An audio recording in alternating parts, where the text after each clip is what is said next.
Bremen pictures வழங்கும் அனலரசு தயாரிப்பில் சாம் CS இசையில் சூர்யா சேதுபதி நடிக்கும் ஃபீனிக்ஸ் ஜூலை 4 முதல். சென்னை குன்றத்தூரில் உள்ள சுப்பிரமணிய சுவாமி திருக்கோவிலின் உபகோவிலான கந்தலேஸ்வரர் கோவில் கும்பாபிஷேகம் வெகு விமர்சையாக நடைபெற்றது. இதுகுறித்த விவரங்களோடு இணைகிறார் எம்முடைய செய்தியாளர் ஜெயஹரிஷ். ஜெயஹரிஷ், விரிவான விவரம். வணக்கம். காஞ்சிபுரம் மாவட்டம் குன்றத்தூரில் அமைந்துள்ள கந்தலேஸ்வரர் ஆலயத்தில் இன்று மிக சிறப்பாக ஆலயத்தின் குடமுழுக்கு விழாவானது நடைபெற்றது.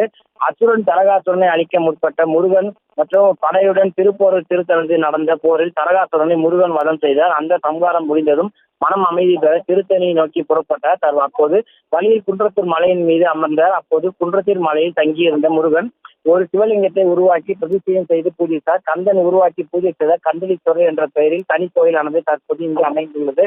சுமார் 1600 ஆண்டுகளுக்கு மேல் பழமை வாய்ந்த இந்த திருக்கோயிலில் சேக்கிழார் வழிபாடு நடத்தியுள்ளார்.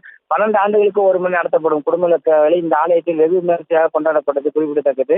கடந்த 3 தினங்களாக வேத வெப்பங்கள் மந்திரங்கள் மூலமாக யாகசாலை பூஜைகள் நடைபெற்றது. முக்கிய நிகழ்வான இன்று காலை கோபூஜையுடன் 4ஆம் கால யாகசாலை பூஜைகளும் புனர்பூஜையுடன் நடைபெற்றன. பின்னர் மங்கள வாத்தியங்கள் மூலம் புனித நீரானது யானை குதிரை உடன் ஊர்வலமாக கொண்டு வரப்பட்டு ராஜகோபுரம், கருவறை கோபுரம் என ஆலயத்தில் உள்ள தெய்வங்களுக்கு குடமுழுக்கானது நடைபெற்றது. இதில் உள்ளூர் மக்கள் இல்லாமல் பல்வேறு மாவட்டங்களை சேர்ந்த 1000க்கும் மேற்பட்ட மக்கள் கலந்து கொண்டு நமச்சிவாய என்ற கோஷத்துடன் கோபுர தரிசனம் செய்து மனமுருகி வழிபாடு ஈடுபட்டது குறிப்பிடத்தக்கது.